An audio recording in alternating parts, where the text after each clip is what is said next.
Ano masasabi mo kay Pisti ka? Daming sinasabi. Isa lang masasabi ko sa kanya. Masyadong papampam. Wala naman kasi silang naitulong sa buhay ko. Bakit ko sila papansin? For what?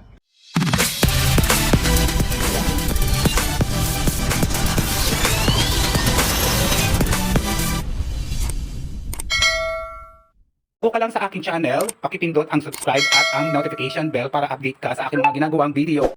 Yung mga vlogger daw na may mga dala in-entertain ko, alam niyo po kung bakit to sila in-entertain? Nakasit po yung schedule nila sa akin.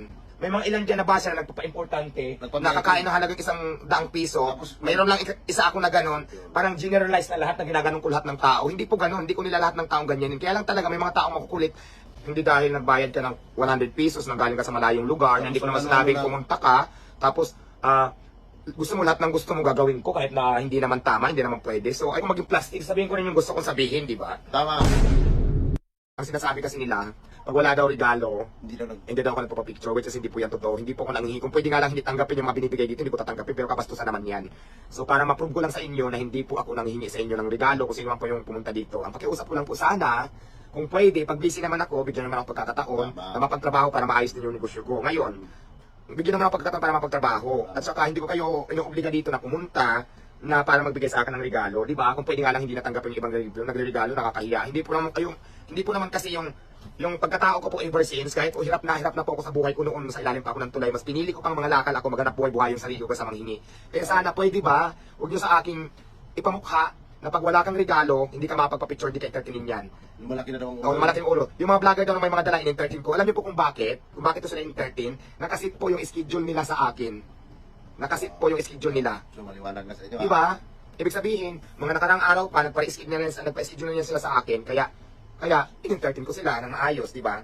Kaya wag niyong ikumpara doon sa ibang, biglaan na lang pumunta na nagpapa-priority pa kumpara doon sa trabaho ko. Naintindihan ko kung saan pa kayong lugar nang galing, medyo magkano para pumunta lang sa akin. Na-appreciate ko yan para matikman yung Paris ko at makapagpa-picture tayo for souvenirs. So ngayon, ang gusto ko lang din maintindihan nyo, na sana, pag busy ako, kasi nagbibigay naman tayo ng time para sa magpa-picture, bigyan naman ako ng kahit konting pagkakataon lang para maayos, machiko kung ano yung kulang, makita ko, mamonitor ko yung mga tao kung nangungupit ba, makita ko yung mga taong naka-duty dito, kung nandun pa ba sa mga pisto, machiko yung pagluluto kung tama ba, anong ginagawa ng mga nagluluto ko, yung mga tiga-slicer ko, lahat yan, minumonitor ko, ano pa ba yung mga kulang ng mga kailangan dito na dapat kong orderin, di ba? So lahat yan ako ang utak. So bilang isang may-ari, hindi lang katawan ko yung pagod, pati minsan yung utak ko. Kaya minsan nakasimangot ako.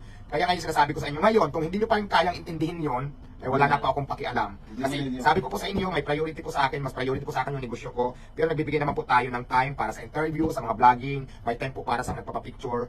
Pero sana naman po, pag marami akong ginagawa, busy ako, intindihin nyo naman siya. Sabi ko, wait lang ha, kasi minsan gumagano na ako. Kasi nagalo-halo na yung isip ko, yung utak ko, yung katawan ko, anong unahin ko. Kaya minsan, dagdag pa yung picture interview na nagpapa-priority. Gumagano ako, wait lang ha, saglit na may ginagawa ako. Ganun na yung ugali ko, which is yun naman ang normal ko eh. Ngayon kung anong isipin nyo dyan, wala na pa akong pakialam. Basta ulitin ko, priority po sa akin yung negosyo ko. Ngayon doon sa nagsasabing, marumi okay lang. Nagsasabing dugyot ako, okay lang yun, wala namang problema. Meron pang Sabi ko nga sa inyo, tapos nagsasabing attitude na ako, nag-iba ng ugali dahil sa pera. Kayo yan, wala na akong pakialam doon. Basta sabi ko sa inyo, kung basher ko kayo, wala akong pakialam kasi wala naman kayong ambag sa buhay ko. Kahit minsan, ako pa rin mag-aangat sa sarili ko. Bakit dati, nung nasa ilalim ako ng tulay, diba?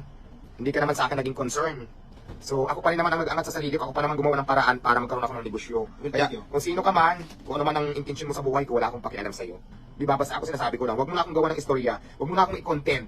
Kung gusto mo, kung galit ka sa akin, di ba? Mag-scroll ka. Kung ayaw mo sa akin, huwag kang pumunta. Ganun lang naman yun kasimple. Kasi hindi naman tayo namimilit. Tama ba ako, my love? Yes, my love. Basta kung ano-ano, minsan may nagtitrick, may nagbigay sa akin na, di ba ito, regalo ko sa iyo. Parang nakalagay sa ano? Sulat? Hindi. Parang nakalagay sa papi, sa tubig na parang may isda, hindi ko alam kung patay na o ano. Tapos parang may kasama pa yung, hindi ko alam kung isda. Basta sabi niya, Diwata, may camera eh. Diwata, regalo ko sa iyo. Sabi niya, katutin kami sa bayabo. Sabi ko, ay, nakatakot naman yun kasi nagulat ako eh. Kasi imagine mo, di ba, nasa, Pinaparang ka, parang... hindi ko alam kung regalo, nagtitrick lang siya. Tapos nung ang sama ng mga comment dito pero wala namang pakialam. Parang napag-usapan lang natin. Parang, kasi ganyan yung regalo sa iyo eh. Brands. Kaya ginanon mo, pero subukan niya yung pera-pera na ganyan. Natural, kung bigyan ako ng pera, di ba? Lahat naman tao kailangan pera, pero hindi po ako nanghihingi, di ba? Ano sabi niya? Siya na pumusino ay hindi po maganda yung pakitaan mo ng masamang attitude na dumadayo dyan. Kahit ayaw mo magpa-picture, daan mo sa magandang salita, maintindihan nila yan kasi tao yan sila. Gusto mami ng Diwata, pasalamat ka sa dinudumog ka ng mga tao. Yung ibang tindahan, naghatid ng, ay, hindi dahil porque pumunta ka dito, magpapa-VIP ka na, hindi pa ako ganun. Huwag ka na lang pumunta kung ganun ang gusto mong turuin ko sa'yo. Lahat naman kasi in-entertain ko, minsan lang talaga pag busy ako. Masusungat po yung iba eh. Diba? Hilaan na liig niya eh. Yung iba bigla na lang hilahin, bigla na lang yayakap yan, nagugulat din ako minsan. Diba? So ngayon, kung yan ang ano mo, yan ang post mo, wala akong pakialam sa hindi ka na pumunta dito. Alam ko dumating sa point na babalik ako sa pangangalakal or wala nang kakain sa akin, wala akong magiging problema. Yun lang naman yun eh. Huwag mo lang ipampa sa akin na papilitin mo ako na gusto ko sundin yung gusto mo dahil pumunta ka dito, nag-import ka sa halagang 100 pesos, tapos obligahin mo ako. No. Pasensya na. Kita mo nga itong kuko yan, Ayan o, nagkaipit-ipit na yung kuko ko. Ayan o, sa kasipagan ko, namatay na siya yung kuko mo. Hindi po ganun. Pasorry ha, hindi ko pa mapagbigyan. Although nagpapasalamat ako sa mga taong sumusuporta sa akin. Dahil totoo naman din talaga. Oo. Kung hindi dahil sa mga tao, wala ako sa sitwasyon ko ngayon. Ang sa akin lang kasi, may mga ilan dyan na basa na nagpapa-importante, nakakain ng halagang 100 piso, mayroon lang isa ako na ganun, parang generalize na lahat na ginaganon ko lahat ng tao. Hindi po ganun, hindi ko nila lahat ng taong ganyan. Kaya lang talaga may mga taong makukulit na gusto magpa-importante talaga sa akin. Hindi po, okay lang, hindi ka na pumunta, wala naman tayong problema doon. Tama. Dumating man sa point, to the point na wala nang kakain sa akin, why not? Wala namang problema. Kasi kayo yan, hindi, wala akong magagawa dyan. Maghanap ng ibang racket, maghanap ng ibang pagkakitaan para mabuhay ako. Yun lang naman ganun kasimple. Pero kung ipopost mo sa akin na kakain ka ng 100, VIP ka, hindi naman ako ganun magtrato. Buti nga kayo, nakakain kayo sila ng masarap, no? Tayo, hindi natin nakakain doon. Hindi, sabihin nyo ng attitude ako, yun talagang ugali ko. Di ba? Noon pa man. Gusto ko prangkahan tayo. Di ba? Sabihin mo ng attitude, sabihin mo na kung ano gusto mong sabihin. Basta yun, ikaw yan eh. Ito rin ako. Choice mo yan eh. Oo. Hindi naman pwedeng sunsunuran ako sa gusto mo dahil customer kita. Walang ganon. Yan ang tawag na freedom of speech yan eh. Di ba, no? Tawag, malaya. Malaya kayo, oo. Kalayaan. Binibigyan kayo ng kalayaan ni Diwata na mag-speech ngayon. Sige, sabihin niyo yun sa lobby dahil sinasabi na rin ni Madam Diwata ang kanyang sa lobby. Yes. Tama. Sabihin mo ng attitude, sabihin mo ng ano, okay lang. Wala tayong maging problema dun. Basta ako, basta, Bigas. kung ayaw ko maging plastic, sabihin ko rin yung gusto kong sabihin, di ba? Tama. Hindi dahil nagbayad ka ng 100 pesos, nang galing ka sa malayong lugar, na hindi ko naman sinabing pumunta ka, tapos, gusto mo lahat ng gusto mo gagawin ko kahit na hindi naman tama, hindi naman pwede. So I don't care talaga, wala akong pakialam. Maninira lang kayo, sasabihin mo lang malaki ng ulo. Hindi gano'n, ikaw nga hilailain ng ulo. Hilailain sa liig, sa baywang, balikat. Oh, sige nga, hindi ka pa mairita niyan.